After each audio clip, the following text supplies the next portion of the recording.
ചെറുകായ കൊണ്ടുള്ള ഒരു സിമ്പിൾ റെസിപ്പിയാണ് ഇന്നത്തേത്. പെട്ടെന്ന് തയ്യാറാക്കിയെടുക്കാൻ വളരെ എളുപ്പമാണ്. കണ്ടു നോക്കാം.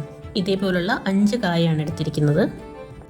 ഇനി അതിൻ്റെ തൊലിയെല്ലാം ഇതേപോലെ ഫുൾ കളഞ്ഞെടുക്കുക. ചെറുതായിട്ട് അരിഞ്ഞ് ഇതൊരൽപ്പം മഞ്ഞൾ വെള്ളത്തിൽ ഇട്ട് വയ്ക്കുക. ഇനി നന്നായിട്ട് കഴുകി വാരി പ്രഷർ കുക്കറിലേക്ക് മാറ്റാം. നേരെ അരിഞ്ഞ് വെള്ളത്തിലിട്ട് വെച്ചാൽ കറിയുടെ ശല്യം പെട്ടെന്ന് തന്നെ ഒഴിവായി കിട്ടും. ഇതിനി കഴുകി വാരി പ്രഷർ കുക്കറിലിട്ട് 1 കപ്പ് വെള്ളം ചേർത്ത് കൊടുക്കാം. എരിവിനാവശ്യമായ 2-3 പച്ചമുളക് കൂടി ചേർക്കാം. ഇനി വേണ്ടത് പരിപ്പാണ്. വേവിച്ച് വെച്ച പരിപ്പ് ചേർത്ത് കൊടുക്കാം. ഞാൻ പീസ് പരിപ്പാണ് ചേർക്കുന്നത്. 3 ടേബിൾ സ്പൂൺ വേവിച്ച പരിപ്പ് കൂടെ ചേർത്ത് 2 വിസിൽ വരെ ഒന്ന് പ്രഷർ കുക്ക് ചെയ്തെടുക്കാം.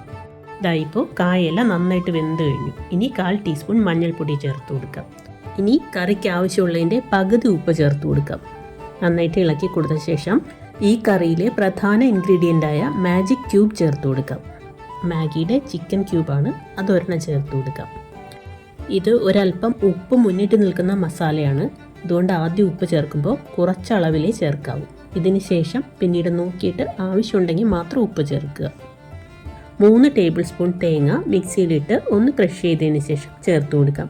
ഇതിൽ ജീരകമോ വെളുത്തുള്ളിയോ വേറൊന്നും തന്നെ ചേർക്കുന്നില്ല. നന്നായിട്ട് ഇളക്കി കൊടുക്കാം.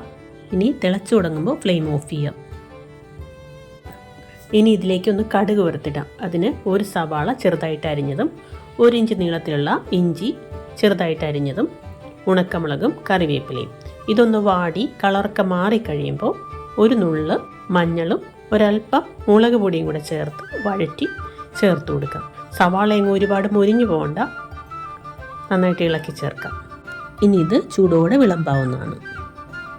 ചിക്കൻ ക്യൂബ് ചേർത്തുകൊണ്ട് തന്നെ നല്ല ടേസ്റ്റുള്ളൊരു കറിയാണ്. അപ്പോൾ വീഡിയോ ഇഷ്ടപ്പെട്ടാൽ ഇതേപോലെ ഒന്ന് ട്രൈ ചെയ്ത് നോക്കണേ. പിന്നെ എന്നെ ഒന്ന് സപ്പോർട്ട് കൂടി ചെയ്തേക്കണേ. താങ്ക്